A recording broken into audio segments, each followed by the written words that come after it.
여러분, 우리가 살아가면서요, 사람들과 사람들 사이 안에서 이렇게 관계해오던 그런 관계 방식대로 하나님과의 관계에서도 그런 식으로 이제 오해하게 되어지는 경우가 너무 많습니다. 우리가 살아가는 세상 자체가, 제가 앞으로 나가도 괜찮을까요? 네, 감사합니다. 우리가 살아가는 세상 자체가 세속적인 가치에 의해서 움직여집니다. 그렇기 때문에 보여지는 것으로 사람들을 평가하고 판단하는 게 너무 자연스러운 문화입니다. 말은 안 그렇다고 하더라도 속으로 그 사람을 평가하고 판단하는 기준 자체가 보여지거나 드러나는 것, 그걸로 사람들을 평가하거든요. 이게 우리가 살아가는 세상입니다. 근데 유일하게 교회 공동체라 함은 세속적인 가치 한복판에서 하나님 나라의 가치로 살아가는 유일한 공동체가 바로 교회 공동체입니다. 그럼 교회는 좀 달라야 되겠죠? 서로를 바라보는 시선과 관점과 그 평가의 기준 자체가 세속적이어져서는 안 되겠죠. 그런데 과연 우리가 섬기고 또 우리가 다니고 있는 이 교회 안에서 정말 우리는 하나님 나라의 가치가 통용되어지고 있냐는 거죠. 설령 그게 잘 안 되고 너무 익숙하게 보여지는 것을 해왔다고 하더라도 우리가 교회 안에 딱 들어왔을 때에는 적어도 이 교회라는 곳이 우리가 무슨 자격 조건을 갖춰서 들어오게 된 게 아니지 않습니까? 시험을 통과해서 들어온 게 아니라 은혜 때문에, 은혜라 함은 받을 자격이 없는 자에게 주신 하나님의 선물 때문에 이곳에 오게 되었으니까 적어도 이 안에서만큼은 그런 것들로 평가되어지지 않아야 정상이지 않습니까? 여기 들어올 때 주님이 통장 잔고 확인하고 교회 들어오시진 않았잖아요. 그죠? 주님이 통장 까봐요. 따봤는데 마이너스야, 나가. 그래서 막 쫓아내시거나, 아니면 외모 때문에 너 뭐야, 얼굴 왜 이렇게 부었어, 나가. 이래갖고 막 쫓아내시거나, 외모 때문에 못 들어오거나 재능, 실력, 가지고 있는 무엇 때문에 못 들어오신 적은 없으시단 말이죠. 이곳에 와 있는 모두는 은혜가 필요한 죄인이든지 아니 은혜를 입은 죄인이든지 하나님의 특별한 허락과 기회 때문에 여기 앉아 있었다면 적어도 우리가 서로를 바라볼 땐 이곳에서만큼은 다른 시선과 다른 관점이 아니라 그런 마음과 그 관점으로 보려고 애라도 써야 정상 아니냐는 거예요. 제가 이전에 다니고 있었던, 섬겼던 교회가 있었어요. 제가 사역을 했었는데 제가 다녔던 교회가 어떤 교회였냐면 연예인이거나 아니면 국회의원 아니면 무슨 어떤 CEO 막 이렇게 대단하신 분들이 크리스찬이다 알려지신 분들 중에서 크리스찬이다 하면 한 번씩 거쳐가는 교회였습니다. 제가 거기서 이렇게 사역을 했는데 제가 이제 지금도 이제 좀 날이 서슬퍼렇지만 제가 많이 후드로 맞아가지고 욕도 많이 먹고 그래갖고 많이 유해지고 이렇게 부드러워졌는데 그때는 안 그랬었어요. 제가 이렇게 날이 막혀 서 있었는데 제가 딱 하나 마음에 안 드는 문화가 하나 있었습니다. 뭐였냐면 소개를 하려면 다 하든지, 근데 그런 분들만 오시면 소개를 하는 거예요. 국회의원 어디 좀 우리가 다 알만한 연예인 이런 분들 오시면 이분으로 말씀드릴 것 같으면 하는 이 멘트로 시작하는 이게 제가 마음에 딱 걸렸어요. 이거 아닌데 이거 이러면서 제가 이제 마음에 좀 걸렸는데 제가 칼을 갈면서 제 설교 차례를 기다리고 있었습니다. 제가 번갈아 가면서 설교를 했었거든요. 제 설교 차례를 기다리고 있었어요. 근데 아무리 그래도 생각을 해도 그건 좀 아니다 싶어가지고 제가 이제 제 설교 차례가 돼서 이제 올라왔습니다. 강대에 올라와서 인사를 이렇게 했습니다. 안녕하십니까? 안녕하십니까? 저는 하나님을 사랑하는 김선교 형제라고 합니다. 이렇게 소개를 했어요. 그랬더니 다들 알고 있는데 갑자기 소개를 하니까 저기 벙찌죠. 제가 한참 그렇게 둘러보다가 저는 교회에서 딱 이 정도 소개면 충분할 것 같습니다. 제가 사실 거기에 담임 목사님도 계셨었거든요.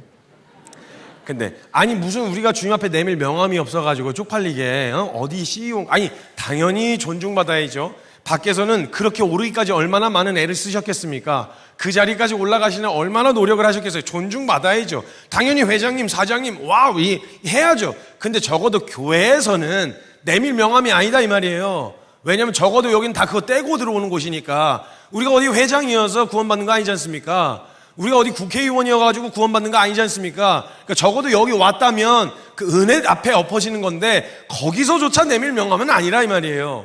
그래가지고 제가 이제 이야기하면서 괜히 왔다가 아주 오지게 털리셨어요. 그냥 괜히. 그래갖고 어디 미국 대통령인들 그거 주님 앞에 내밀 명함이 되겠냐? 무슨 개미 똥꼬만한 나라에 국회의원, 지역구 국회의원인 게 그게 주님 앞에 내밀 명함이냐 그게? 이러면서 이제 엄청 뭐라 그랬거든요. 담임 목사님 계시는데 다 계셨거든요. 엄청 뭐라 했어요. 그렇게 자신있게 이야기해놓고 이제 얼마 있다 교회를 사임하게 됐습니다. 네. 제 발로 나온 거예요. 걱정하지 마세요. 그리고 지금 그 목사님하고도 너무 잘 지내고 있으니까 걱정하지 마세요. 네. 얼마 전에도 그분 이제 목사님께서 저 부르셔갖고 사역 갔다 오고 그랬어요. 제가 이렇게 앞담화 까고 다니니까 알고 계세요. 그러니까 이거 너무 걱정하지 마세요. 뒤에서 까는 게 아니니까. 이것처럼 우리가 보통 사람들을 평가하고 판단하는 기준이 눈에 보이는 거예요. 보여지는 외모, 가지고 있는 재력, 능력, 실력, 재능 등등 이런 걸로 평가하고 평가를 받아요. 그래서 세상에서는요, 세속적인 가치 안에서는요, 사랑받을 만해야 사랑을 받습니다. 인정받을 만한 게 있어야 인정을 받아요. 그래서 그걸 갖추기 위해서 부단히 애를 쓰죠. 그게 없으면 도태당할까봐 그것 때문에 우울하고, 그것 때문에 슬프고, 그것 때문에 웃고 울고 한단 말이에요. 근데 성경에서의 가치는요, 정확하게 성경에서의 가치는요, 주님 말씀하시길 보여지는 것으로 평가하거나 판단하시는 분이 아니세요, 주님은. 왜냐면 일단 능력치, 주님이 뭐 모자르셔야 뭐 누군가를 도움으로 필요하시죠. 주님이 전능하신데 무슨 도움을 필요로 하시겠어요, 솔직한 말로. 그렇기 때문에 주님이 그런 걸 보시는 기준이 아니란 말이에요, 기준 자체가. 근데 우리가 자꾸 성경을 알고 하나님 나라의 가치와 전혀 다르다는 걸 알면서도 자꾸 그렇게 평가하고 평가받는 것에 익숙하게 살아오느라 그 영역이 하나님과의 관계에서도 묻어나기 시작하는 거예요. 하나님도 쓸만한 사람 좋아하시겠지, 하나님도 돈 많은 사람, 하나님도 능력 있는 사람 좋아하시지 않을까, 이런 세속적인 가치가 깔리게 되어지는 거예요. 그도 그럴 것이 우리가 사실 그런 것들로 평가하고 평가받지 않습니까? 솔직한 말로 여기에 이렇게 많은 부모님들이 계시지만요, 부모님들이 하는 아주 새빨간 거짓말이 하나 있습니다. 뭐냐면 아기 어릴 때요, 아이 어릴 때 자식에게 뭐 기대하냐고 이렇게 물어봅니다. 물어보면요, 전부 다 애들 어릴 때는요, 다 한결같이 이렇게 대답하세요. 저는 뭐 다른 거 진짜 기대하는 거 없어요. 저는 우리 아들이 우리 딸이 건강하게 자랐으면 좋겠어요. 건강. 오케이. 주님이 그 기도에 100% 응답을 하셨어요. 그래서 얘가 30대가 되고 40대가 되도록 올리 건강하기만 해. 잘 자고 잘 싸고 잘 먹어. 괜찮으시겠어요? 이거 쉽지 않아요. 그 나이 때 뭔가 사랑구실하길 바라는 그런 기대와 바람이 있지 않습니까? 그리고 여기 청년들도 있을 텐데 결혼 정년기가 되잖아요. 그럼 나름대로 기준을 가지고 기도를 한단 말입니다, 배우자를 위해서. 근데 여러분, 우리가 가지고 있는 그 기준들 다 가지고 주님한테 가서 기도하면요, 기도 못해요. 왜냐하면 자기도 알거든요, 좀 속물 같다는 거.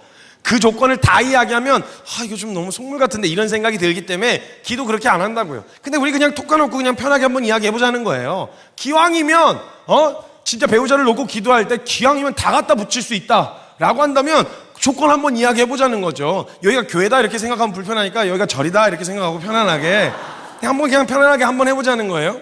자, 여자 입장으로 봤을 때, 자매 입장으로 봤을 때요, 자매 입장으로 봤을 때 일단 남자가 결혼 대상자로 좀 하려고 한다면 사람이 그래도 좀 속이 깊고 진중해야 되지 않습니까? 막 날아다니면 어떻게 신뢰합니까? 그죠? 좀 속이 깊고 진중해야 돼요. 무게감이 있는 사람이어야 된단 말이에요.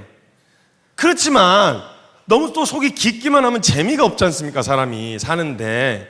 그러니까 사람이 좀 위트도 있어야 돼요. 그죠? 재미도 있고 위트도 좀 있어야 돼요. 그리고 또 남자가 또 언제 매력적이고 또 멋있게 보여요? 자기 일에 굉장히 프로페셔널 할 때 있잖아요, 자기 일에. 그래서 갑자기 딱 집중하면 자기 일에 확 전문적인 영역을 가지고 딱 이렇게 하면 사람 달라 보인단 말이에요. 근데 또 자기 일에만 집중하면 어떻게 해요? 나하고도 잘 놀아줘야죠, 그죠? 그러니까 자기 일에도 너무 프로페셔널 하지만 나하고도 시간을 너무 잘 보내주는 사람이어야 돼. 그리고 또 중요한 거 있지 않습니까? 그래도 사람이 좀 하나님이 또 질서의 하나님이신데 이목구비를 갖다 질서 정연하게 이렇게 좀 해주셔가지고 있어야 할 곳에 있고 없어야 할 곳에 없는, 딱 이렇게 해서 딱. 그렇지만 또 하나가 중요한 게 있는데, 지가 잘생긴 줄은 또 몰라야 돼요. 알면 또 꼴값을 떨고 다니거든요. 그래서 그거 몰라야 돼요. 거기다 플러스 알파 신앙도 좋아야 돼요. 솔직히 기왕이면 다 갖다 붙이라는데 뭐 다 갖다 붙이면 이런 기준 나오지 않겠어요? 근데 여러분, 이거 가지고 주님한테 기도하면요, 기도가 잘 안 나와요. 왜냐면 우리가 알거든요. 솔직히 알고 있어요. 그런 기준으로 사람을 보시는 분이 아니시라는 거. 그래서 그 지혜롭게 기도를 해야 돼요. 여러분, 솔로몬의 기도라고 아세요? 솔로몬이 기도할 때요, 하나님이 기뻐하시는 지혜를 구했더니 부와 명예를 덤으로 주셨어요. 하나님이 기뻐하시는 기도를 올려드리면 나머지의 것들을 덤으로 주실 거라는 그런 믿음으로 기도를 하는 거죠. 하나님, 저는 다른 거 필요 없어요. 저는요, 하나님 경외하고 하나님 사랑하고 하나님 마음에 꼭 합한 사람이면 전 그거면 충분합니다. 이렇게 기도를 한단 말이에요.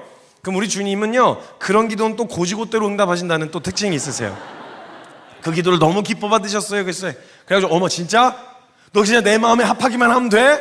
오케이, 알았어. 그래서 아주 신중히 고르고 골라가지고 데리고 오셨어요. 근데 우리 주님이 사람 보시는 기준 아시죠? 나 여호와는 외모를 보지 않는다. 나 여호와는 중심만 보느니라. 그래가지고 데리고 오셨는데 진짜 올리 중심만 보셨어. 저기서부터 걸어놓는데 중심이라도 좋아야 돼. 야, 여러분 결혼 어떻게 바로 결정 가능하시겠어요? 이거 쉽지 않아요. 나름대로 사람을 바라볼 때요, 기준이 있고 사람들을 평가하는 그 기준이 있는데 그 기준 자체가 우리가 생각하기에도 너무 세속적이란 말이죠. 그렇게 사람을 대하고 평가를 받아왔었기 때문에 그런 걸로 살아오는 이게 너무 습관이 되어 있는 거예요. 정서와 우리의 생각과 행동과 이 모든 영역에 습관이 되어져서 이게 신앙생활 안에도 묻어나는 거예요. 하나님도 그런 사람 좋아하실 거라는. 아니, 하나님이 왜 돈이 필요하십니까? 여러분, 하나님은 왜 능력이 필요하십니까? 왜 능력 있는 일꾼, 실력 좋은 일꾼이 필요하시겠어요? 하나님은 그냥 말씀하시면 하실 수 있는 분이신데, 우리 주님 그렇게 궁색하신 분은 아니세요. 우리 주님 무슨 주일 예배 끝나고 나면 여기 이렇게 백 하나 끼고 돌아다니시면서 주일날 허금통 뒤적거리시면서 수금하러 다니셔야 되고 그걸로 간신히 일주일 하나님 나라 유지하시고 그런 분이시겠어요? 아니에요. 그래서 여러분 착각하지 마셔야 될 건, 교회는 돈으로 굴러가는 거 아닙니다. 하나님이 세우신 하나님의 교회는 돈으로 굴러가지 않습니다. 그러니까 하나님은 돈 많은 사람이 절절매지 않으세요. 거꾸로 말하면 뭐냐? 돈 없다고 실망하실 일도 없습니다. 주님은요, 능력 때문에 절절매지 않으세요. 거꾸로 말하면 뭐냐? 능력이 없다고 실망하실 일도 없다고요. 우리 주님 만약 필요한 일에 쓰시려고 하시면요, 필요한 능력 주시면 되는 분이시잖아요. 그래서 주님은 능력 좋은 사람 쓰시는 게 아니라 순종하는 사람 쓰십니다. 물론 능력 좋은 사람은 아예 안 쓰신다는 말이 아니에요. 쓰시죠. 그가 순종하고자 했을 때 말이에요. 내 능력이 있기 때문에 쓰신 게 아니라 순종하고자 했기 때문에 주님이 쓰신 거라는 거예요. 이게 하나님 성경에서 나와 있는 이야기예요. 전반적인 모든 이야기, 이게 통용이 되어야 되지 않습니까? 교회 안에선. 밖에서는 그런 게 어딨어, 다 보여지는 걸로 평가하고 다 그렇게 해야지. 왜냐면 평가 기준이 그거밖에 없는데, 그걸 이렇게 된다고 하더라도 적어도 교회에서만큼은 이게 통용이 되어야 되지 않습니까? 만약 이걸로 통용이 되지 않는다면 솔직한 말로 우리 다음 세대들은 뭘 보고 배울까요? 교회 안에서. 교회 어차피 가도 똑같이 돈 때문에 취급 달리하는구나. 그 사람의 능력치 때문에, 그 사람이 가지고 있는 무엇 때문에 사람들에 대해 다르게 대하는구나. 그럼 나도 여기서 인정받으려면, 나도 하나님께 인정받으려면 그 정도의 능력이나 실력은 있어야 되겠구나, 뭐 이런 생각하지 않을까요? 그게 교회에서 말하는 가치관이 맞습니까?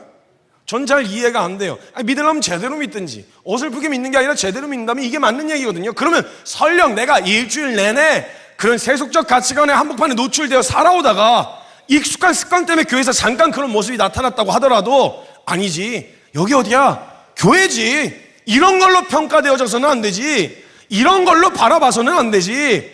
그런 것 때문에 입김이 세거나 그런 것 때문에 위축되거나 이래서는 안 되지. 이게 자연스러운 반응과 반응으로 수정하려는 태도라도 있어야 되잖아요. 이게 나타나지 않는 게 이상하다는 거예요. 그런 반응이 나타난 건 습관대로 하도 노출되어 있는 환경이 그렇다니까 그렇다 쳐도 이걸 이상히 여기지 않는 게 이상한 거라고요. 이게 교회 안에 있어야 된단 말이에요. 이런 태도가. 그럼 우리가 서로를 대할 때, 서로가 서로를 대할 때 정말 하나님의 마음과 눈으로 서로를 바라보고 대할 수 있어야 되는데, 그 하나님의 마음이 뭔지를 알아야, 성경에서 이야기하고 있는 하나님의 마음이 뭔지를 알아야 우리가 서로를 그리 대할 거 아닙니까? 정확하게 그냥 다른 거, 누구라도 어떤 설교자가 하나님의 마음에 대해서 이야기하라 그래도 똑같이 이야기할 만한, 우리가 너무 많이 들어본 이야기를 똑같이 할 거예요. 여러분, 이걸 믿음으로 취하지 않으시면 정말 성경 안에 준비해 놓으신 하나님의 은혜를 듣기는 했으나 누리지 못하실 수 있단 말이에요.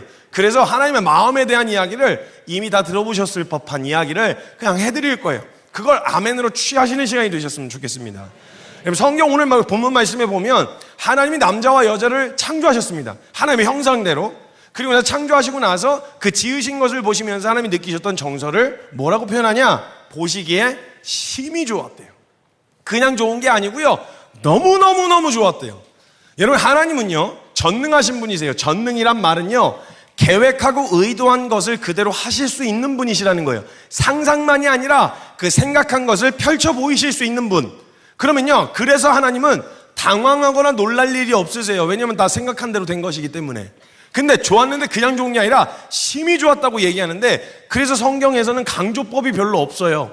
왜냐하면 주님이 당황하실 일이 없어. 너무 좋은데 이게 아니라 생각한 대로 됐네, 계획한 대로 됐네, 이렇게 반응하실 분이시기 때문에 성경에 강조법이 별로 없거든요.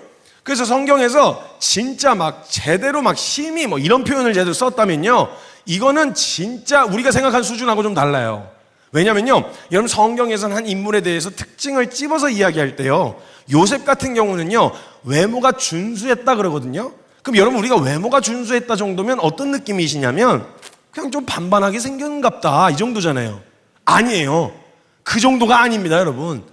성경에서 그 사람의 인물의 특징을 뭐 외모가 준수했다 이 정도로 기록해 놓은 건요, 진짜 잘생긴 거예요.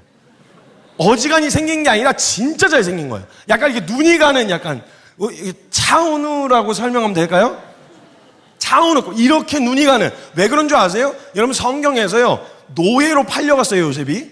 그러니까 무슨 외모 관리를 하거나 뭐 이렇게 자기를 꾸미지 않았단 말이에요. 그냥 뭔가 몸 관리를 해서 헬스장에서 인위적으로 만들어낸 게 아니라 노가다로 다져진 자연스러운 근육이었어요.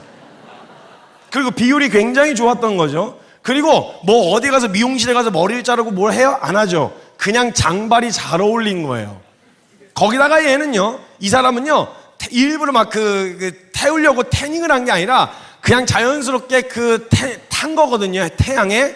근데 더럽게 탄 게 아니라 애가 아주 예쁘게 탄 거예요. 그래가지고 요셉이요 그 총무가 됐을 때, 보디발의 집에 총무가 됐을 때 살짝 아주 단정하게 꾸몄는데요, 이때 갑자기 그렇게 꾸미고 나타났는데 보디발의 아내가 첫눈에 반할 정도로, 가다가 이렇게 반할 정도로 잘생긴 거니까 진짜 잘생긴 거였어요. 그런데도 성경에는 뭐 준수하였더라 뭐 이렇게 적어놨단 말이에요. 근데 지금 성경에서 좋았는데 그냥 좋은 게 아니라 힘이 좋았대요. 너무너무 좋았다는 거예요. 도대체 좋은 기준이란 게 있을 거 아닙니까, 주님도? 그러면 그 좋다고 말했던 기준이 뭐 때문이었는지 한번 우리가 이해할 수 있는 기준들로 한번 찾아보자는 거예요. 여러분, 첫 번째, 하나님이요 모든 걸 다 말씀으로 창조하셨는데요, 첫사람 아담은요 직접 빚으셨어요. 말씀으로 창조하셔도 이렇게 완전하게 창조하시는 분이 직접 빚으셨으니 얼마나 완벽한 비율로 만드셨겠어요? 그 완벽한 비율로 만들어진 아담을 보시면서 주님이 감탄을 하시면서, 감동을 하시면서, 야, 너 진짜 나 닮았다, 애가 잘생겼어, 이래서 지금 외모 때문에 감동하시는 걸까요? 그건 아니죠. 성경의 근거로 봤을 때 주님 외모 때문에 감동하실 분은 아니세요. 그럼 두 번째, 여러분 천지창조의 특징 중에 하나가 있는데요, 특징이 뭐냐면 아담과 하와가 주님이 천지를 창조하시는 동안 도와드린 게 1도 없다는 게 특징이에요.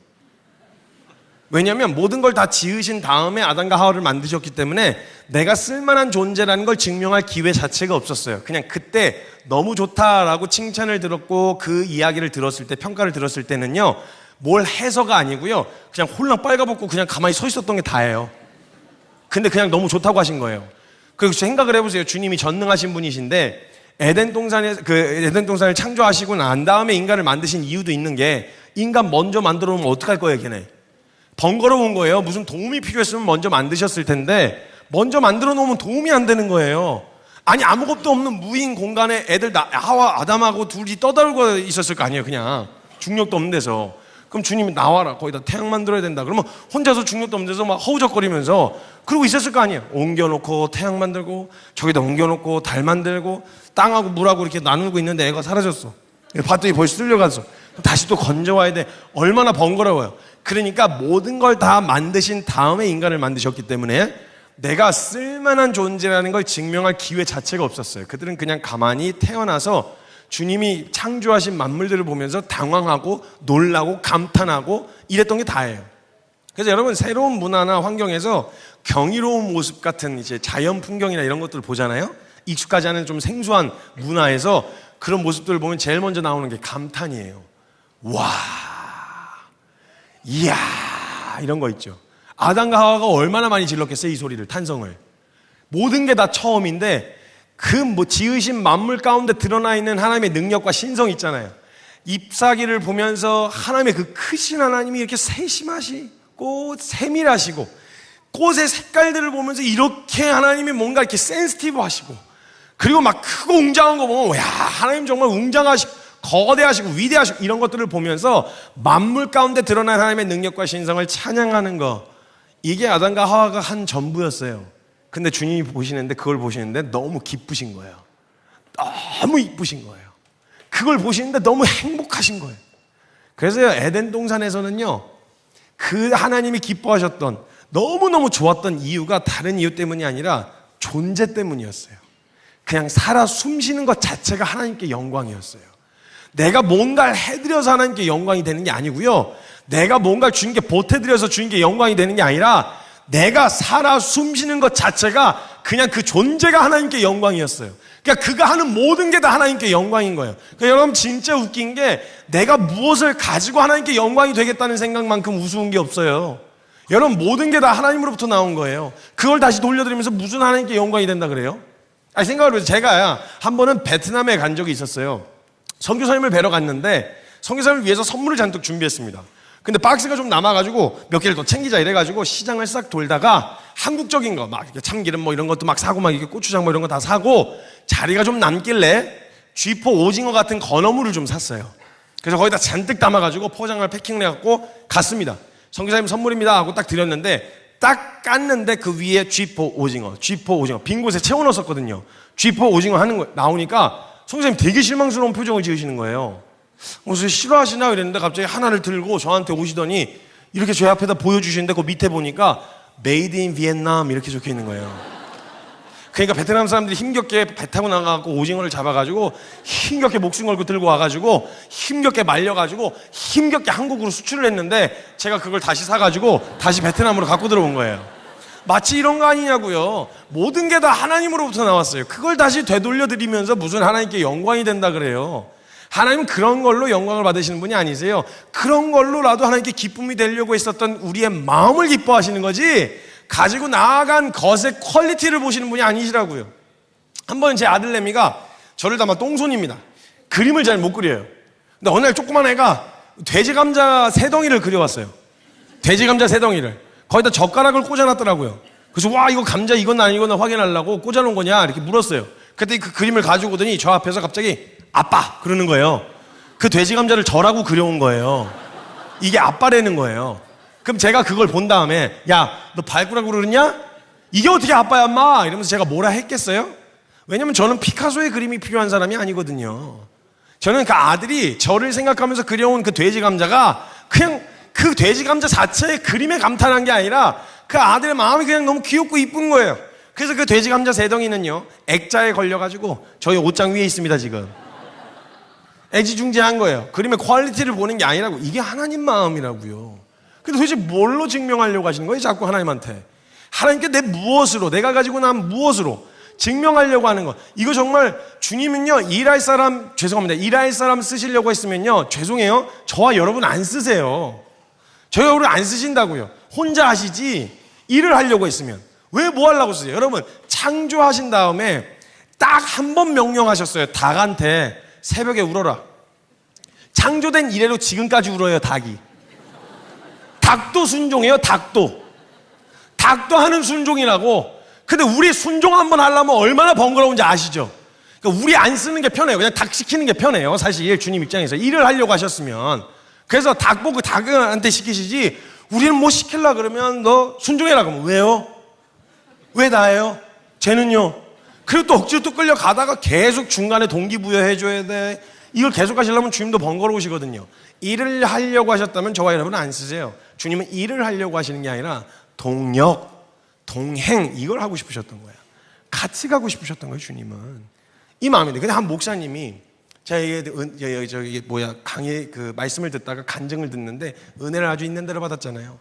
목사님이 여기서 꿈을 꾸셨대요. 꿈을 꾸셨는데 꿈속에서 자기가 삽질을 하고 계시더래요. 실제로 삽질을. 그래서 열심히 삽질하면서 주의 나라와 영광을 위해서 막 하고 계셨대요. 누가 뒤에서 소심하게 빵빵 이렇게 크랙션 소리가 들리더래요. 빵빵 이렇게. 그래갖고 또 그걸 들으신 목사님이 내가 또 하나님 나라를 위해서 해보려고 그랬더니 또 사단이 방해를 하는구나 이래가지고 더 열심히 하셨대요. 삽질을. 근데 뒤에서 되게 신경질적으로 크랙션 소리가 빵 이렇게 들리더래요.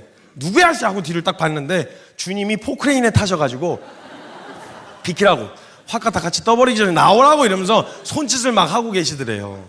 그러니까 삽질 1000번 한 것보다 포크레인 한 삽이 더 효과적인데 내가 주님을 위해서 뭘 해보겠다고 앞에서 설치는 바람에 이거 같이 떠버릴 수도 없고 주님이. 그래서 그걸 딱 잠에서 깨시면서 무릎을 탁 치면서 깨달으셨대요. 아, 하나님 나라에 가장 방해가 되는 게 나구나. 나 이걸. 그래서 제가 뒤에 있다가 아멘 이렇게 크게 했어요.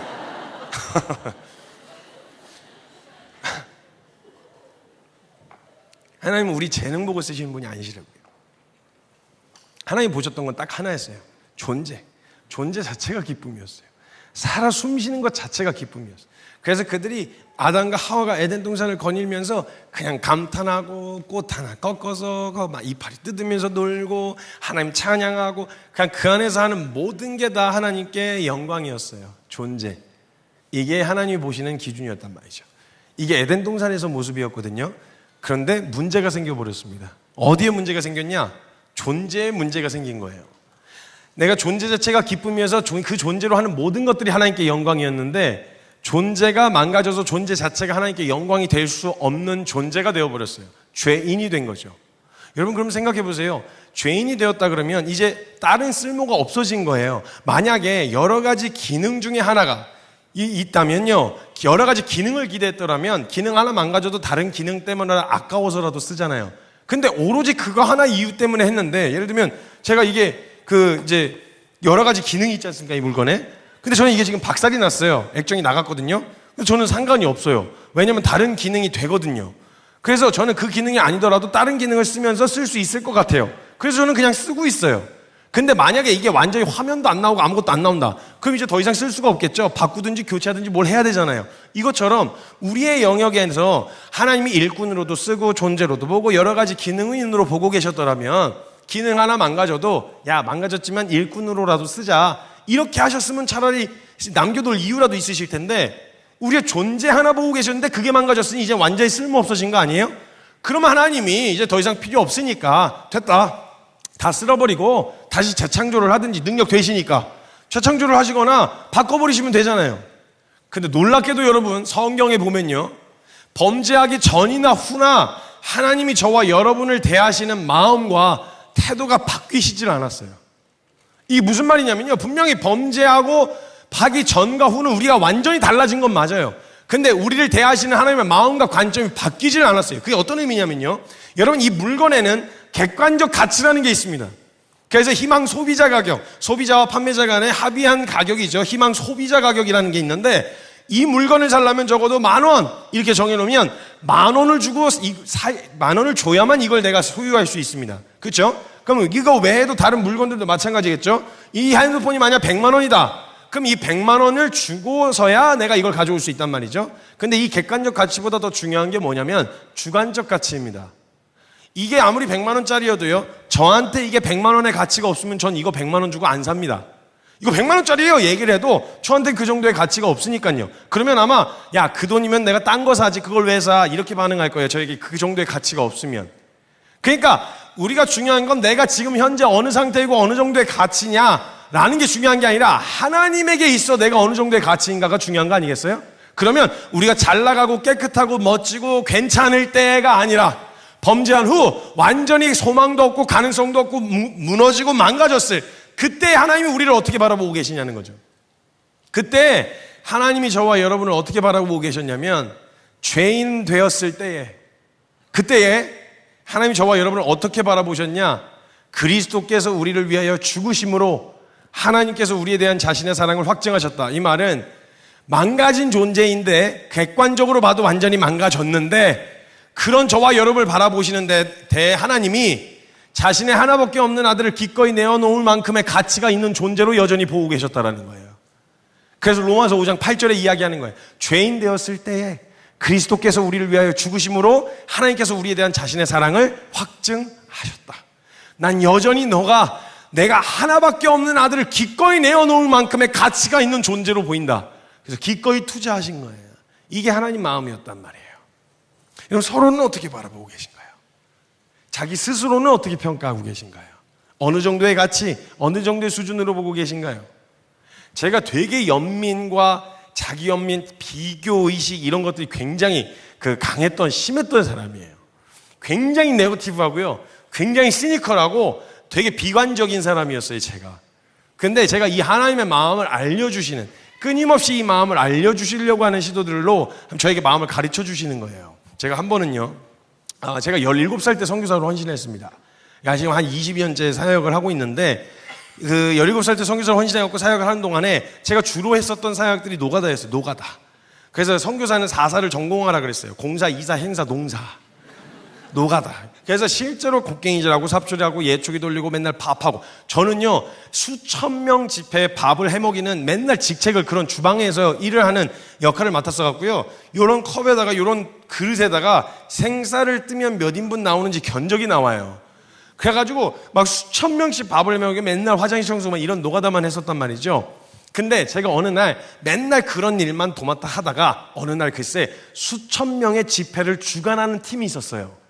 그래서 제가 항상 그 팀을 볼 때 어떤 마음이 있었냐면, 저는 맨날 왜냐면 정육점에서 입는 앞치마 같은 거에다가 장화 신는, 이게 제 패션이었어요. 늘 맨날 사역 그런 것만 하니까.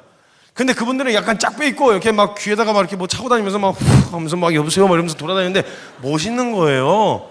저게 진짜 사역다운 사역이지, 약간 이런 생각이 드는 거예요. 그래서 저도 저런 거 하고 싶다 그랬는데 제가 그 팀에 소속이 된 거예요. 기대감이 생겼어요. 와, 나도 뭔가 하고 싶다. 나도 뭔가 이렇게 좀 멋있는 거, 사람들 앞에서 이렇게 좀 드러나는 그런 거 하고 싶다. 이런 소망감이, 야망이죠. 그래서 생겼어요. 그래가지고 잔뜩 기대를 하고 있었는데 그때 받은 직임이 뭐였었냐면 창고 정리였어요. 그 집회에 필요한 물품들을 관리하는 직임이에요. 제가 기대를 안 했는데, 아무도 말을 안 해줬는데 저 혼자 기대를 했다가 저 혼자 실망을 하게 된 거예요. 그리고 아니나 다를까 그 집회를 주관하는 팀에는 밖에서 그래도 한따까리씩 하셨던 분들 있잖아요.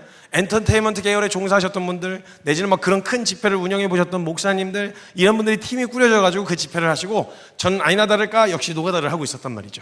그렇게 하고 있는데 평상시에는 즐겁게 했었던 그 노가다가 그 생각을 가지고 노가다를 하게 되니까, 일을 하게 되니까 되게 하찮은 일처럼 보이는 거예요. 그래갖고 이거 한다고 뭐 거봐 그럴 줄 알았어. 밖에서 그래도 다 뭘 해야 하나님한테 쓰임받지. 나 같은 거 뭐 재주도 없고 뭐 할 줄 아는 것도 없고, 이래서 자꾸 이게 누적이 됐었거든요. 왜냐면 제가 할 줄 아는 재주가 별로 없으니까 뭐 기타라도 한번 쳐볼까 해서 막 기타를 좀 쳤어요. 기타를 쳤는데 글쎄 옛날에 그 찬양집 같은 거 있잖아요. 거기 보면 기타 코드표 같은 거 있었거든요. 그래갖고 막 그걸로 독학을 해가지고 기타를 배우면 사람들이 기타 치네 이러면서 배우러 와요. 배우러 와서 가르쳐 주려고 하다 보니까 제가 막 더 공부를 해가지고 이제 더 기타를 열심히 쳤는데, 문제는 시간 지나니까 기타 전공하는 사람이 들어오네? 그러니까 저를 안 찾아요. 이제 저 야매로 가르쳐 준다고 안 찾는 거예요. 그래서 제가 또 컴맹이거든요. 저 컴퓨터 진짜 잘 못하는데 딱 하나 어디서 주워 들어가지고 배운 게 하나 있었는데, 싹 미는 거, 그거 하나 할 줄 알았어요. 싹 밀고 다시 까는 거, 그거 하나 할 줄 알았는데 이게 모든 문제의 답이 되는 거예요. 성규야 이게 마우스가 잘 안 되는데 밀어! 참 이러면 다시 깔아. 성규야 키보드가 안 되는데 다 밀어! 그래서 다시 깔아. 그리고 이렇게 알고 보니까 뒤에 선 문제였고 막 이런 경우가 많았는데, 어찌됐건 해결은 되니까 사람들이 자꾸 갖고 오대요. 그래서 이래저래 유튜브도 찾고 블로그도 찾아가면서 컴퓨터 어떻게 하는 건지 좀 배워가니까 사람들이 들고 오니까 사람이 나를 필요로 하는 것 같잖아요. 그러니까 이제 나도 쓸모 있는가 싶었는데, 시간 지나니까 또 컴퓨터를 엄청 잘하는 사람이 들어와. 더 이상 또 나를 안 찾는 거예요. 이런 게 누적 되면서, 뭐 자격증이라도 하나 따갈 걸 그랬나? 나도 무슨 전공이라도 하나 있어야 되나? 막 이런 생각이 막 쌓여가던 시점에 그 일이 터져가지고 제가 마음이 확 상해버린 거예요. 그래서 포크레인 자격증이라도 하나 따갖고 올까? 그 노가다 할 때 땅 하면 나 생각나게? 막 이러면서 그런 생각을 하면서 이게 막 하기 싫어지는 거죠. 하찮아 보이고. 근데 이런 마음을 오래 가지면 안 되겠다 싶어서 제가 얼른 기도실로 기어 들어갔어요.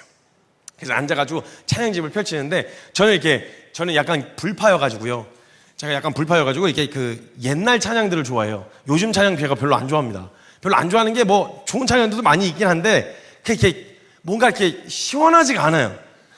그러니까 가사가 이렇게 잠깐 이렇게 감성적이고 약간 가사의 흐름이 약간 다 이래요. 나 되게 힘들거든요. 나 되게 아프거든요. 나 되게 힘든데 뭐 그래도 어쩌겠어요. 찬양해야죠. 뭐 약간 이런 흐름이에요. 찬양들이. 요즘 CCM들이 찬양들이. 근데 저는 약간 직관적인 거 좋아하거든요. 막 그런 거 있잖아요. 반드시 내가 너를 축복하리라 막 이런 거. 반드시 내가 너를 들었으리라, 막 천지는 변해도 나의 약속은 영원히 변치 않으니 두려워 말라 막 이러면 저는 막 불이 막 이렇게 일어나거든요. 그래서 저는 복음성가 좋아해요. 복음성가. 옛날 찬양. 그래가지고 이제 찬양집을 뒤적뒤적 거리면서 찬양집을 보고 있었는데, 글쎄 거기에 한 찬양에 눈이 머물렀는데, 무화과 나뭇잎이 마르고란 찬양 들어보셨나요? 무화과 나뭇잎이 마르고란 찬양이 딱 그 가사가 있는 거예요. 그래서 거기에 딱 눈이 머물렀어요. 근데 그 내용이 하박국 선지자가 정말 이해할 수 없는 상황, 납득이 되어지지 않는 상황 가운데서도 하나님의 선하심과 신실하심을 믿는 믿음으로 다른 게 아무것도 보이지 않아도요, 주님만 계시면 충분합니다, 이런 고백이에요. 너무 좋은 고백이긴 한데 제가 그날따라 마음의 상태가 상태인지라 가사가 곱게 안 보이는 거예요. 뭐가 자꾸 없대.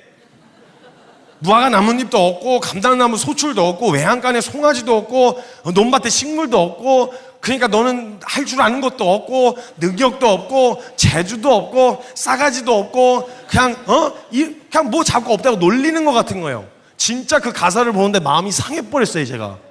그래서 제가 툭 말로 뱉은 게, 그래요 뭐 내가 할 줄 아는, 그럼 나 왜 불렀어? 할 줄 아는 거 없는 거 알면서 왜 불렀냐고. 능력 있는 사람 쓰시든지 그런 재능 있는 사람 쓰시든지 왜 날 불렀어? 이래가지고 제가 혼자 막 그러고 있었는데, 그 말을 뱉다가 그 후렴 가사에 있는 가사를 제가 읊는데 제가 이렇게 고백하는 거예요 주님한테. 하나님,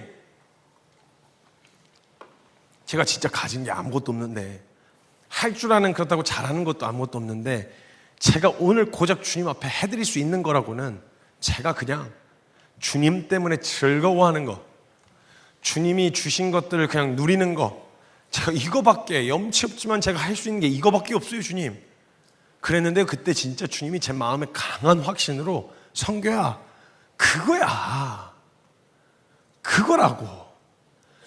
내가 너한테 정말 원했던 게 그거라고. 너가 나를 위해서 열심히 애를 쓰고 노력하고 수고하는 거 고마워.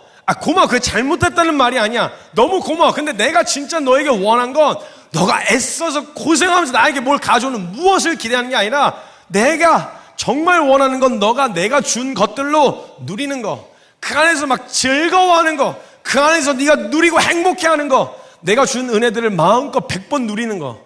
근데 그게 진짜 내가 원하는 거야. 그걸 딱 말씀해 주시는데요, 와, 그 가사가 원래, 그 찬양 자체가 원래 되게 촐싹맞게 불러야 되는 찬양이거든요. 무화과 나뭇잎이 이렇게 불러야 되는 찬양인데요, 제가요 그걸요 혼자 기도실에서 혼자 울면서 펑펑 울면서 불렀어요. 그래서 저는 그 찬양이요, 그 간주만 흘러나와도 눈물부터 쏟아져요. 그때 그 기억이 나가지고, 그래서 무하고 막 하고 막 울었거든요.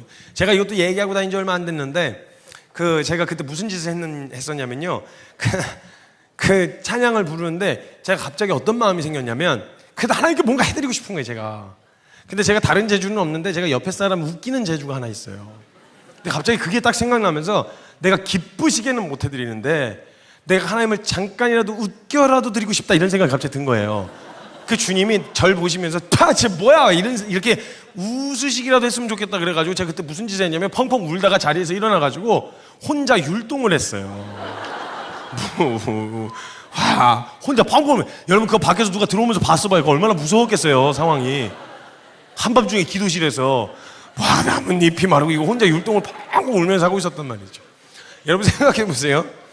어떤 사람이 되게 맛있는 음식을 차려놨어요.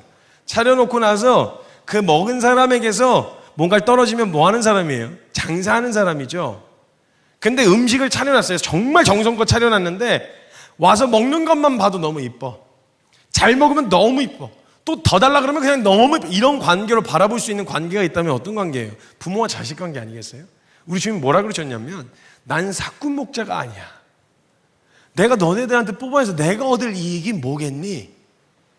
내가 너희를 일부러 고생시켜서 내가 얻어낼 수 있는 건 뭐라고 내가 너희를 일부러 고생시키겠어? 사역 일 좋아. 근데 그걸 나 혼자 해도 되는 일을 왜 같이 하자고 할까? 그 사역 끝에 항상 보여주고 싶으신 은혜가 있으셔서예요. 그래서요, 하나님, 예수님 공생의 사역하실 때도요, 항상 그냥 혼자 하셔도 될 일인데요, 꼭 누군가의 작은 순종을 기다리세요. 같이 보여주시려고. 그래서 분명히 하늘에서 만나를 내리실 수도 있는 분이신데 어린아이의 도시락을 기다리세요. 그리고요, 물 그냥 바로 포도주로 바꾸실 수 있는데 하인들더러 물을 떠오라고 하세요. 그리고 물 떠온 하인들은 알더라, 이렇게 기록되어 있잖아요. 그리고 나사로 그냥 살리실 수 있는데도 불구하고 돌을 굴리라고 하세요. 동참시켜 주시는 거예요. 그런 은혜를 주시기 위함이지 일 시키려고 하시는 게 아니었단 말이에요. 하나님 사꾼 목자가 아니라 그러셨단 말이죠. 제가 이 하나님의 마음을 알아가야 되는데, 제가 진짜 완전, 저 사람들이 되게 낙관적인 사람이라고 생각해요 사람들이. 그래서 어떤 상황이 와도, 아유 막 주님 돌아가셨냐? 살아계셔. 뭐 주님이 나이 드셔가지고 이제 막 개천도 못 가르치고 그래?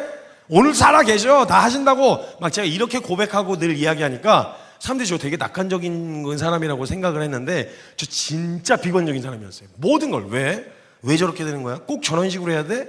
막 이런 비관에 사로잡혀 있었던 사람이었던 거거든요. 요걸 이렇게 바뀌게 된 180도 바뀌게 된 계기가 있었어요.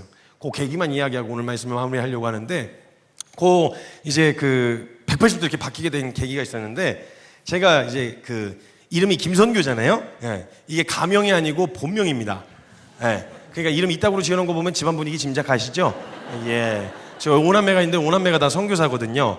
그래서 이제 저도 막내인데 이제 선교사 하라고 이제 선교라고 지어주신 거예요. 저희 가문의 영광은 선교사 되는 거였습니다.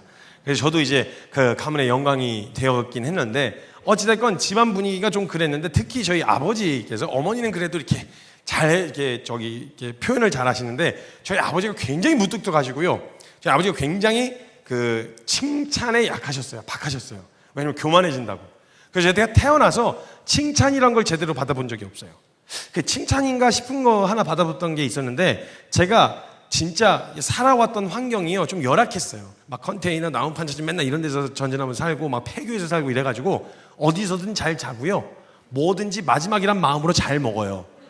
입에 들어가면 저는 음식이에요. 그래서 저는 요 안에 머무는 시간보다 여기 들어가는 게 더 중요한 사람이라 그래서 저는 이렇게 뭐든지 잘 먹거든요. 한 번은 누가 이렇게 선교지에 갔었는데 너무 비렸어요. 비주얼도 그랬지만 맛도 향도 전부 다 이렇게 먹기에는 좀 쉽지 않은 음식이었어요. 그러나 저는 맛보다는 이렇게 채워지는 게 더 중요한 사람이라 그냥 꿀떡꿀떡 먹었죠. 꿀떡꿀떡 먹고 있었는데 이제 다 음식을 남긴 거예요. 그래서 제가 보고 있다가 안 드세요? 안 드세요? 해서 제가 이제 그릇을 갖고 와서 제가 처리하기 시작했어요. 저는 이제 포만감이 좀 들어야 됐었어가지고 막 먹었었는데 그걸 보시던 저희 아버지가 저한테 딱 한마디 하셨었거든요. 야, 너 입맛은 선교사다. 야, 그래서 이게 칭찬인가? 그렇게 칭찬인가 싶어서 헷갈리게 아리까리한 거 그거 한번 받아본 거 빼고는 제가 대놓고 칭찬을 받아본 기억이 별로 없어요. 어느 정도 수준이었냐면요. 제가 18살 때 처음 강의를 해봤습니다.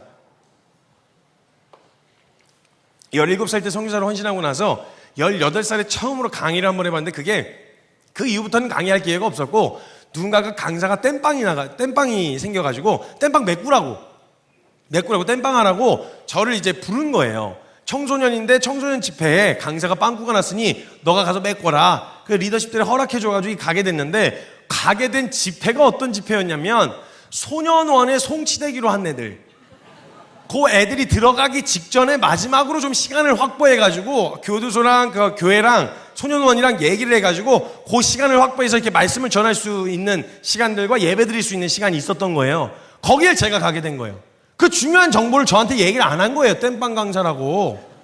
알려줘야 되는 정보잖아요, 그거. 저 몰랐죠. 그래서 갔어요. 가서 저는 복음을 전해야 되지 않습니까? 그래서 가자마자 제가 뭐라 그랬냐면 여러분들은 죄인이십니다. 그랬어요. 여러분 십자가가 필요합니다. 막 이랬는데 분위기가 막 갑자기 막 쌍욕이 나오면서 막 애들이 막 어씨 막 이러면서 막 난리가 난 거예요. 저 진짜 맞아 죽을 뻔했어요. 그래가지고 그렇게 나중에 알게 된 거예요. 그 사실을. 그래서 어찌저찌 해가지고 그렇게 마무리를 하고 나서 끝나니까 사례비라고 좀 주시더라고요. 그래서 그 사례비를 받았는데 제가 무슨 생각이 들어요? 아버지한테 인정받고 싶은 생각이 들잖아요. 그래가지고 칭찬받고 싶은 마음과 인정받고 싶은 마음이 딱 생기니까 그걸 가지고 이제 아버지 앞에 갔습니다. 가가지고 아버지 앞에 이렇게 딱 내려오는데 제가 조금 이렇게 집안에서 좀 깐족됩니다. 많이 깐족됩니다. 그래서 막내의 애교를 전담하고 있어가지고 많이 깐족되는데 그걸 항상 좀 아쉬워하셨어요. 저희 아버지가. 복음을 전할 때 네가 가벼워지면 네가 전하는 복음도 똑같이 가벼워질 수 있으니까 조심해라 약간 이런 식의 의도였는데 그래서 이렇게 잘 호응을 잘 안 해주셨어요. 제가 아무리 깐족거려도. 그래서 제가 봉투를 앞에다 놓고 아버지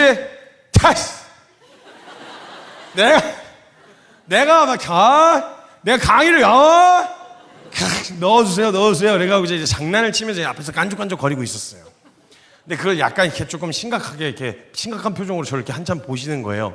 그래서 제가 앞에서 계속 넣어두시라고 막 이랬는데 갑자기 저희 아버지가 저를 한참 보시다가 성규야 너 잘 들어. 네가 머리로 생각하는 걸 입으로 이야기하는데 별로 큰 어려움이 없지? 이러시는 거예요. 갑자기 뜬금없이. 그래서 무슨 칭찬을 하시려고 그래도 이렇게 심오하게 접근을 하시나 해가지고 예 그렇습니다. 그게 바로 접니다. 그랬어요.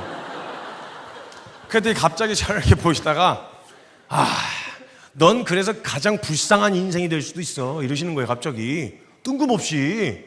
갑자기 아버지가, 친아버지가, 아니, 새아버지가 아니고 친아버지가, 아니, 제가 무슨 사고 치고 온 거 아니잖아요, 지금.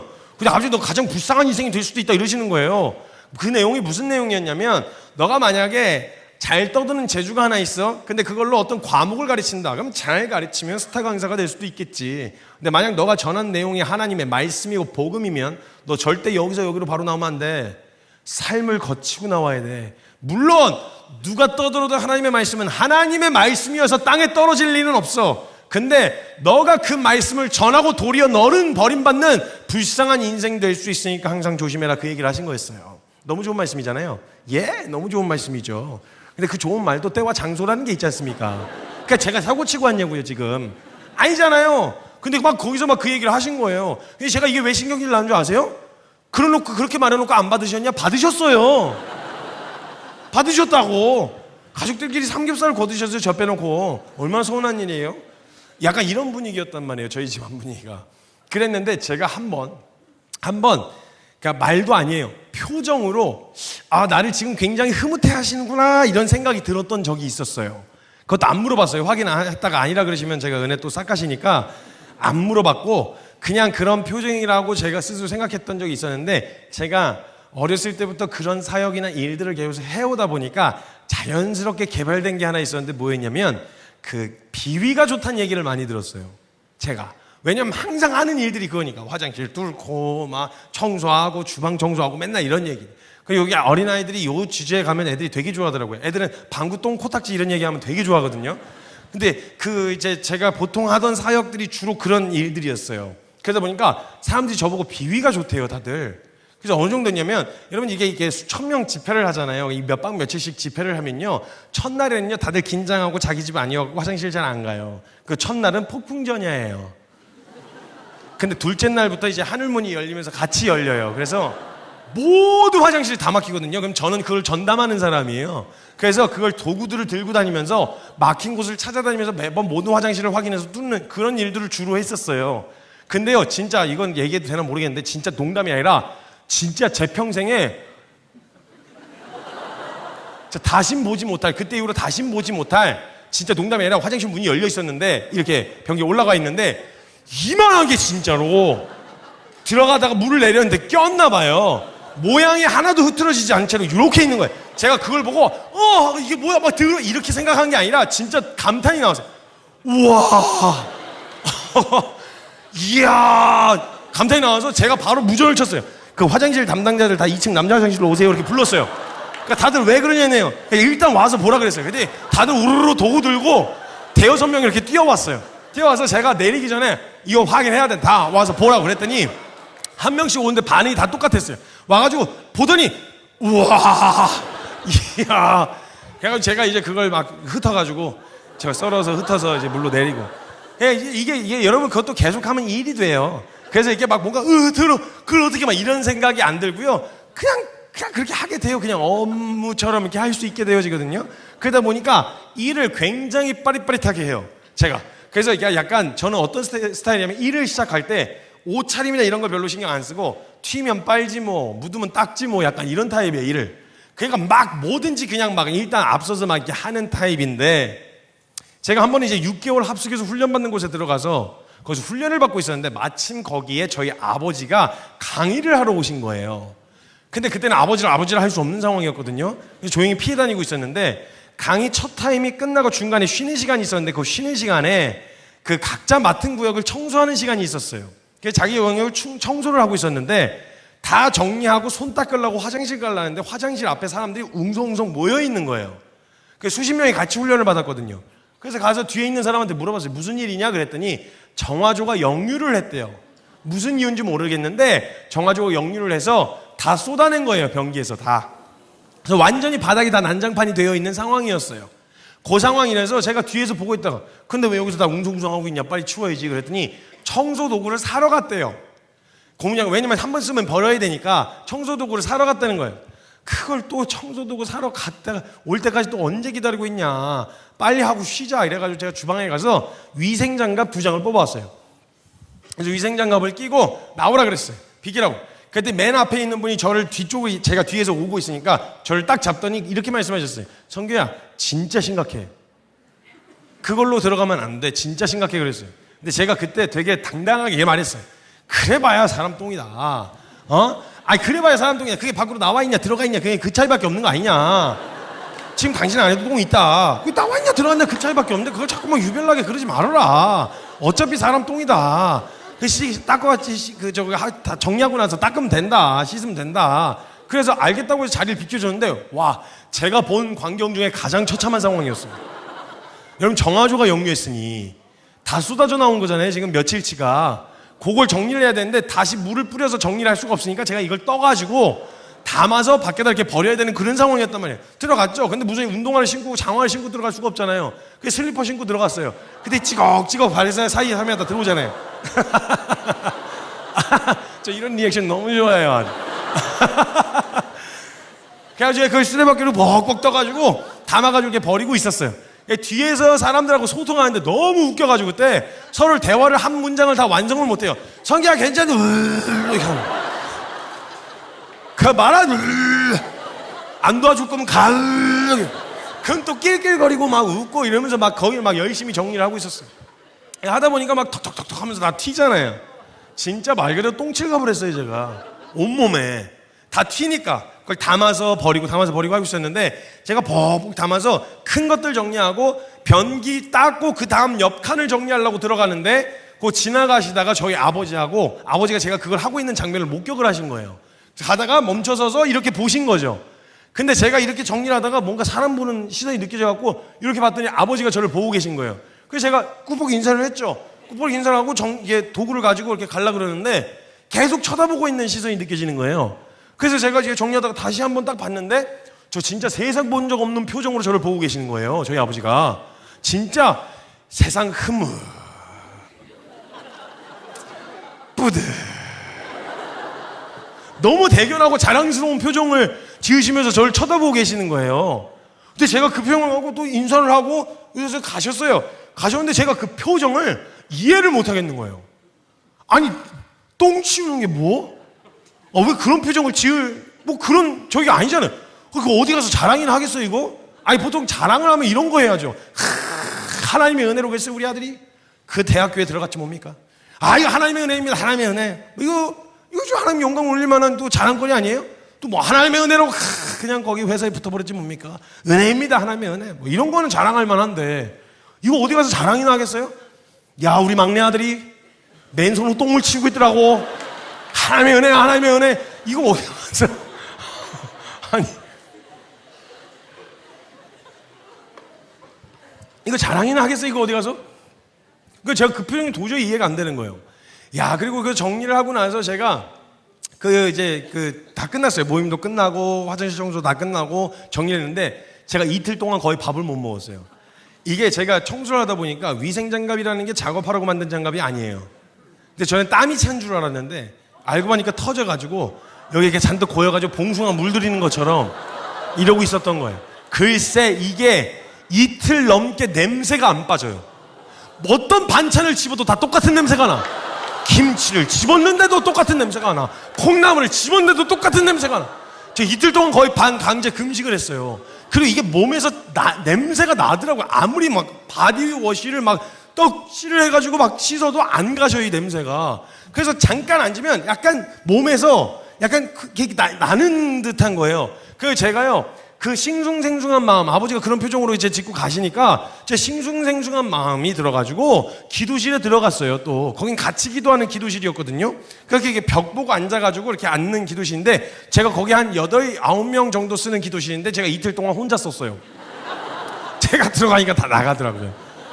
그래서 제가 거기를 이제 기도실을 혼자 썼는데 제가 거기서 기도하다가 주님이 저에게 해주신 말씀이 제 삶의 방향과 마인드를 이렇게 180도 바꿔놓으셨어요. 제가 거기 앉아서 이렇게 기도를 하고 있는데 성경도 읽고 기도를 하고 있는데 그때 주님이 저에게 이렇게 말씀하셨어요. 제가 제 이름 넣고 이야기할 건데 제 이름에다가 여러분 이름 넣고 들으시면 돼요. 성규야, 잘 생각해봐. 내가 일을 잘하는 사람이 필요했어? 그럼 난 일 잘하는 사람 불러다 쓰면 돼. 그치? 근데 그 사람이 빵꾸가 나잖아? 그럼 난 또 다른 일 잘하는 사람으로 그 자리에 얼마든지 메꿀 수 있어. 그리고 성규야, 내가 노래 잘하는 사람이 필요하잖아. 그럼 난 노래 잘하는 사람 불러다 쓰면 돼. 근데 그 자리가 빵꾸가 나잖아? 그럼 난 얼마든지 다른 노래 잘하는 사람으로 그 자리에 메꿀 수 있어. 돈 많은 사람이 필요하잖아? 돈 많은 사람 불러다 쓰면 돼. 근데 빵꾸 나면 또 다른 돈 많은 사람 불러다 쓰면 되지 뭐. 그렇잖아, 성규야. 근데 성규야, 너 이걸 기억해야 돼. 너는, 나에게 있어서 너는 너가 아니고서는 다른 대체할 만한 대안이 없어. 그래서 난 너여야 돼. 난 네가 아니면 안 돼. 난 이 말씀을 해주신 그 본문 말씀이 양 100마리 비유였어요. 양을 100마리 키우던 목자가 있었는데요, 그 목자가 한 마리를 잃어버렸어요. 여러분, 근데 그 한 마리가 목자에게 있어서 100마리 중에 한 마리였으면요, 다른 양들이 얼른 새끼 쳐갖고 그 자리 메꿀 수 있어요. 아니면 다른 더 건강한 양으로 사와서 그 자리 얼마든지 메꿀 수 있어요. 근데 목자에게 그 잃어버린 양 한 마리는요, 100마리 중에 한 마리가 아니었어요. 그래서 다른 양을 갖다 놔도 안 돼. 다른 양이 온 건 온 거고 그 양의 자리는 항상 비어 있는 거예요. 그러니까 다른 건강한 양으로도 안 되고 더 많은 양으로도 안 돼. 그 양이어야만 돼. 그래서 99마리가 남았다는 게 위로가 안 되는 거예요. 그래서 99마리가 귀하지 않아서가 아니라 그 한 마리는 다른 양으로는 대체가 안 되니까 99마리를 들여다 놓고 그 한 마리를 찾으려고 또 찾고 또 찾지 않겠느냐. 찾으면 들쳐매고 돌아와서 잔치를 벌이지 않겠느냐.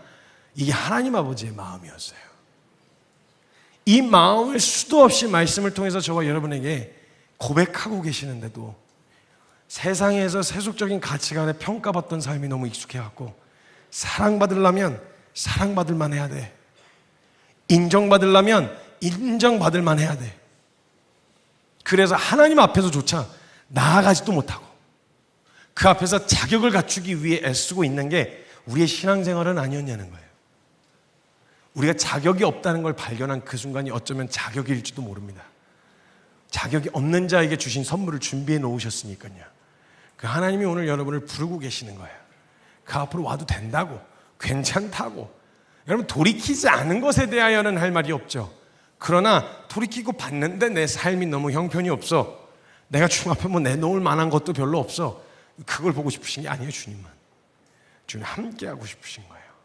하나님이 함께 하자고 초청하시는 그 동역의 자리, 동행의 자리에 저 여러분을 초대해 주실 텐데 그 말씀 앞에 여러분이 아멘 해서 취하실 수 있으셨으면 좋겠습니다.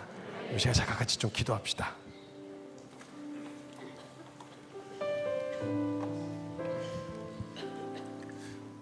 스스로도 그랬지만 참 볼품없다는 생각이 찾아 들어올 때요, 사람들하고 비교했을 때도 그렇고 객관적으로 봐도 나 참 볼품없다 이런 생각이 찾아 들어올 때가 많이 있어요. 그때요, 사단이 정말 기가 막히게 그 타이밍을 놓치질 않아요. 이게 신앙 안에서도 묻어나게 해요. 그래서 마치 하나님 앞에 우리를 이렇게 막 고발하는 것 같아요. 얘 데리고 가면 손 많이 갑니다. 얘 어디다 써먹습니까? 아니, 얘가 착하기를 해요? 그래서 그리스도의 성품을 드러내기를 합니까? 아니, 착하지를 못하면 일이라도 잘하든지. 일 잘해요? 전 일 못해요. 일을 못하면 겸손하기라도 하든지. 겸손은 하냐? 하냐. 고집은 또 얼마나 세고 얼마나 교만 떨고 그러는지. 모든 걸 봐도 성품도 안 돼, 실력도 안 되고 재능도 안 되고 가진 것도 없어. 나 진짜 써먹을 만한 데가 없구나 라는 생각이 들어서 제가 한 번은 기도하다가 그런 마음으로 고백을 했던 적이 있었어요. 주님, 그냥 가세요. 저 데리고 가시면 늦어져요. 그냥 가세요. 저 놓고 그냥 가세요. 잘하는 사람들이 있잖아요. 능력 있는 사람들. 저는 선교사 아닌가 봐요. 전 주님 사역하기에는 좀 적합한 사람이 아닙니다. 근데 그때 주님이 사역하자고 부르시는 게 아니고 그때 주님 저에게 해주신 말씀을 통해서 해주신 말씀들이 이런 말씀이었어요. 정규야, 너 연약해? 괜찮아. 내가 강해. 정규야, 너가 무지하니? 괜찮아. 내가 다 알아. 내가 전능하다고. 괜찮아. 그래서 제가요, 길거리를 굴러다니는데 음식물 쓰레기 같았던 나귀 턱뼈가 삼손 손에 들려지니까 1000명을 때려잡았던 무기가 될 수 있었던 것처럼 우리 인생 어떻게 굴러먹었든지 우리 주님이 손에 드시고 쓰시기만 하시면요, 하나님 나라 그 일을 이루어 가시는 가장 그 현장의 주역이 될 수 있다 이 말이에요. 주님이 함께 하길 원하세요. 나는 빨리 가고 싶은 게 아니야. 너와 함께 가고 싶은 거야. 동행하고 싶어 하시는 그 주님과 함께 발 맞춰서 한 걸음씩 한 걸음씩 동행하시는 저와 여러분들 되셨으면 좋겠습니다. 시간 같이 기도할 때 우리 그렇게 인도하시고 우리의 걸음의 속도에 발 맞춰서 함께 걸어주시는 주님 앞에 우리 하나님, 저 그런 마음으로, 그런 마음이시라면 예 주님, 저 주님 따라가고 싶어요. 저 주님과 함께 동행하고 싶어요. 저 주님과 함께 동역하고 싶습니다. 잘할 줄 아는 것도 제대로 된 모습도 아닐 수 있겠지만 주님 저 쓰신다고 하시면요, 예 하나님 저 기꺼이 내어드리겠습니다 라고 하는 믿음의 결단으로 우리 함께 같이 기도하며 나아갈 때 우리 사랑하는 주님의 이름 간절하게 한번 크게 부르짖고 동성으로 함께 기도하며 나아갑니다. 주여